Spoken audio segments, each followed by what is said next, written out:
ডাইনি সকালবেলা যখন দেখতে পেল যে সুনয়নার মেয়ে জীবিত অবস্থায় নয়নার মেয়ের সাথে ঘুরে বেড়াচ্ছে, তখন তার আর কিছুই বুঝতে বাকি রইল না এবং সে মনে মনে বলল, এই মেয়ে, তুই কে? তোকে দেখে আমার কেমন যেন সন্দেহ হচ্ছে। আমার মনে হয় তুই এই বাড়ির কোনো ক্ষতি করতে এসেছিস। আমি এই বাড়ির ওই ছোট্ট মেয়ে। কেন, তুমি আমার মাকে চেনো না? আমার মায়ের নাম সুনয়না, আর এখন থেকে আমি এই বাড়িতেই থাকবো। এই কথা শুনে ডাইনি একেবারে হতভম্ব হয়ে গেল। তখন সে সুনয়নার কাছে গিয়ে তার মেয়ের নামে বাজে বাজে কথা বলতে লাগলো। মা সুনয়না, তোমাকে একটা কথা বলি। আমার মনে হয় তোমার মেয়েকে কোনো ডাইনি তুলে নিয়ে গেছে, আর এখন তোমাদের বাড়িতে তোমার মেয়ে সেজে যে রয়েছে তাকে দেখে আমার কেমন যেন সন্দেহ হচ্ছে। আমার কথা যদি বিশ্বাস না হয় তাহলে তুমি নিজেই পরীক্ষা করে দেখতে পারো। এটা কিভাবে সম্ভব? জন্মের পর থেকে আমি আমার মেয়েকে দেখে আসছি। আজ পর্যন্ত সে আমার সাথে কোনো দিনও খারাপ আচরণ করেনি।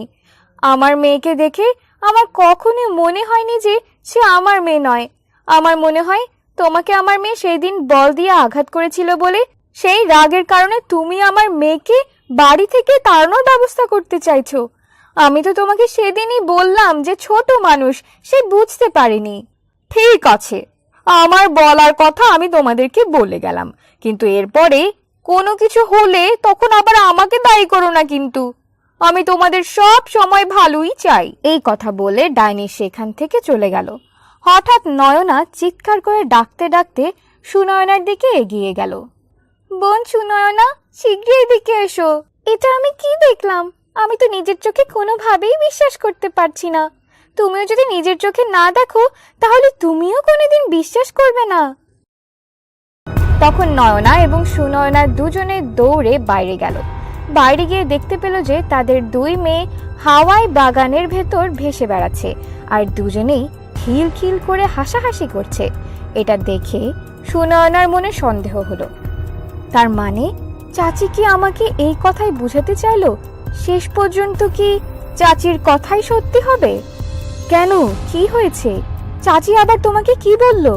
চাচি বলল যে আমার মেয়ে নাকি কোনো ডাইনি রাস্তানায় বন্দি আছে, আর আমাদের বাড়িতে যেই মেয়ে আমার মেয়ে সেজে আছে সে আসলে একজন ডাইনি।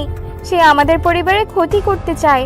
আমরা যদি তাকে এই বাড়ি থেকে না তাড়ানোর ব্যবস্থা করি তাহলে আমাদের পরিবারের সবাইকে সে এক এক করে রক্ত চুষে খেয়ে ফেলবে।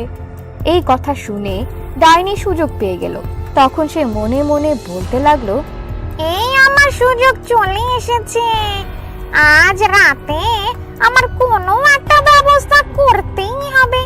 যদি কোনোভাবে সুনয়নার মেয়েকে ডাইনি প্রমাণ করে এই বাড়ি থেকে তাড়াতে পারি তাহলে এখানে আমার জায়গা একেবারে পাক্কা।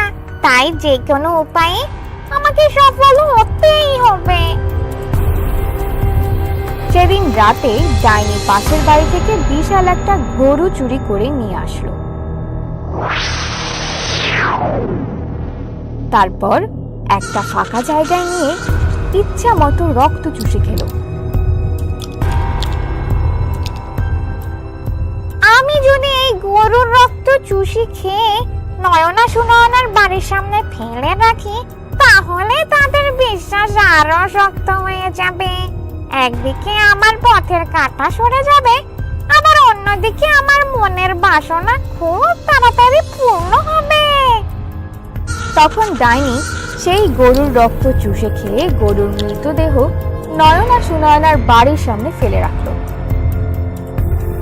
সকালবেলা নয়না ঘর থেকে বের হয়ে যখন তাদের বাড়ির সামনে একটা মৃত গরু দেখতে পেল তখন সে চিৎকার করে উঠল, হায় হায়, আমি একই দেখছি, এই তো দেখছি আমাদের পাশের বাড়ির রামু কাকার গরু। এই গরু কে মেরে এখানে ফেলে রেখেছে? দিন দিন দেখছি আমাদের ভয়ের কারণ বেড়েই যাচ্ছে। এটা নিশ্চয়ই আমাদের মেয়ের রূপ ধরে যে ডাইনি রয়েছে তার কাজ, এছাড়া অন্য কারো কাজ হতেই পারে না। আমি তোমাদেরকে আগেই বললাম, তোমরা তো আমার কথা শুনতে চাও না। এখন দেখো, আজ একটা পশুকে মেরে রেখেছি, কাল হয়তো তোমাদেরকে মেরে রাখবে। তোমরা যদি চাও তাহলে এখনই আমি প্রমাণ করে দিতে পারি যে ওইটা তোমার মেয়ে নয়, ওইটা একটা ডাইনি। ঠিক আছে, তুমি এখনই প্রমাণ করে দেখাও। তাহলে আমি আমার নাগিন মাকে ডেকে নিয়ে এসে এই মুহূর্তে তাকে আমাদের বাড়ি থেকে বের করে দিব।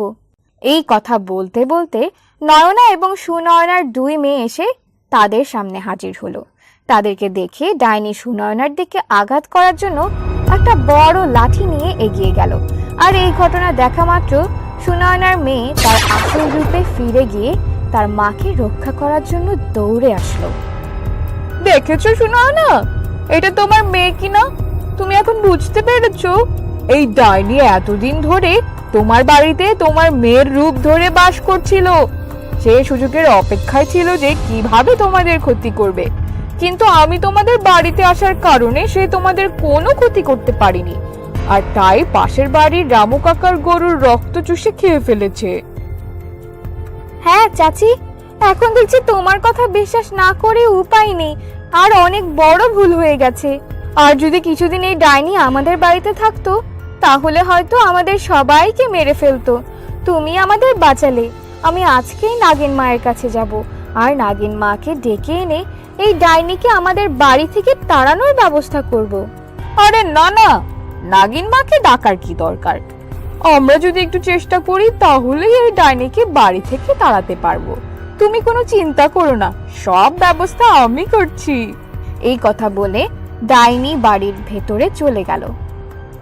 আর ঠিক সেই সময় সুনয়নার মেয়ে প্রেতাত্মা সেজে তার মায়ের সাথে কথা বলতে লাগলো। মা, আমি কোনো ডাইনি না। তোমরা যাকে তোমাদের চাচি মনে করো এই বাড়িতে থাকতে দিয়েছো তাকে, সেই আসলে প্রকৃত ডাইনি। আর সে তোমাদের ক্ষতি করতে চায় নাগিন মায়ের উপর প্রতিশোধ নেবার জন্য। আমি তোমার কথা বিশ্বাস করি না। আমি নিজে তোমাকে একদিন নয়নার মেয়ের সাথে হাওয়ায় ভেসে ভেসে খেলতে দেখেছি। তাছাড়া আমার মেয়ে কখনো এমন হতে পারে না। আমার ছোট্ট ফুটফুটে মেয়েকে কোথায় লুকিয়ে রেখেছো বলো? আমি সত্যি বলছি মা, আমি তোমার মেয়ে। যেদিন আমি ওই ডাইনিকে বল দিয়ে আঘাত করেছিলাম সেই দিন রাতে ওই ডাইনি আমাকে কূপের মধ্যে নিয়ে গিয়ে রক্ত চুষে খেয়ে মেরে ফেলেছে। আর আমি এই মৃত্যুর প্রতিশোধ নিতে এবং তোমাদেরকে ডাইনির হাত থেকে রক্ষা করার জন্য প্রেতাত্মার রূপ নিয়ে তোমাদের মাঝে আবার ফিরে এসেছি।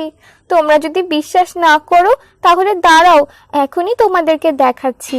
এই কথা বলে সুনয়নার ছোট্ট মেয়ের প্রেতাত্মা জাদুর সাহায্যে সেদিন রাতে ডাইনি কিভাবে তার রক্ত কূপের মধ্যে নিয়ে গিয়ে চুষে খেয়েছিল সেটা একটা জাদুর আয়নায় দেখিয়ে দিল।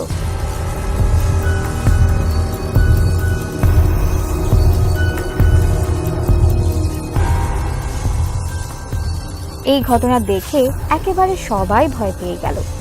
তার মানে আমাদের বাড়িতে আমাদের চাচি সেজে যে রয়েছে সেই আসলে প্রকৃত ডাইনি, আর আমার মেয়েকে এই ডাইনি মেরে ফেলেছে। হায় হায়, আমার এত সুন্দর ছোট্ট ফুটফুটে মেয়েটাকে কিভাবে মারতে পারলো এই নিষ্ঠুর ডাইনি? আর এখন আমাদের পরিবারের কি হবে?